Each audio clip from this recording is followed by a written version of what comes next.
berkenan dengan pengesahan pengangkatan Penjabat Gubernur Aceh Safrizal ZA hari ini Jumat 11 Oktober 2024 secara resmi melantik 3 penjabat bupati baru dalam sebuah acara hikmat di Anjung Monmata, Banda Aceh. Salah satu di antaranya adalah Taufik yang menjabat sebagai Kepala Dinas Energi dan Sumber Daya Mineral ESDM Aceh, kini dilantik menjadi penjabat Bupati Aceh Tenggara. Taufik dikenal sebagai sosok berpengalaman di bidang energi dan pertambangan, dengan reputasi sebagai penjabat yang berkompeten dalam mengelola potensi sumber daya alam Aceh. Kini, Taufik diamanahkan untuk memimpin Aceh Tenggara dengan harapan besar mampu membawa daerah tersebut menuju perkembangan yang lebih baik, khususnya dalam memaksimalkan potensi sumber daya alam dan energi terbarukan.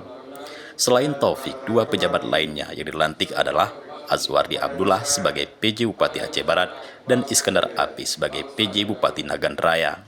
Pelantikan ini dilakukan setelah berakhirnya masa jabatan 3 PJ Bupati sebelumnya.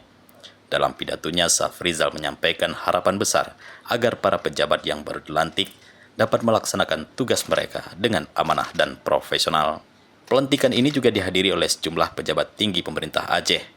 Namun mantan PJ Bupati Aceh Barat Mahdi Effendi tidak dapat hadir karena ibunda beliau baru saja meninggal dunia. Taufik kini resmi menjabat sebagai PJ Bupati Aceh Tenggara, memiliki latar belakang yang kuat dalam manajemen energi dan pertambangan.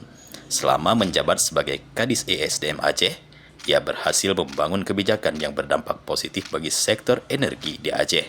Pengalamannya ini menjadi bekal penting dalam memimpin Aceh Tenggara, daerah yang kaya akan sumber daya alam. Bupati PJ Bupati Aceh Barat, PJ Bupati Nagan Raya, dan PJ Bupati Aceh Tenggara.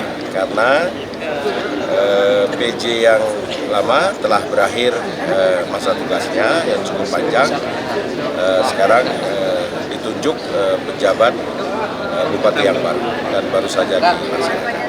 Ada pesan mungkin Pak untuk pejabat baru ini Pak? Ya, pesannya kita akan memasuki proses pilkada dan tentu jaga kondusivitas dan memperlancar pelaksanaan pilkada adalah yang utama, sebagai mana juga tugas diberikan kepada pejabat gubernur. Ya, berikutnya adalah menggerakkan roda ekonomi, ya, menolong masyarakat. Ya, di bulan-bulan November, Desember ini juga bencana hidrometeorologi basah juga terjadi di sebagian besar di wilayah kita. Jadi agar bekerja cepat, respon cepat, dan melayani masyarakatnya sebaik-baiknya. Dari Banda Aceh, Tim Liputan Aceh TV melaporkan.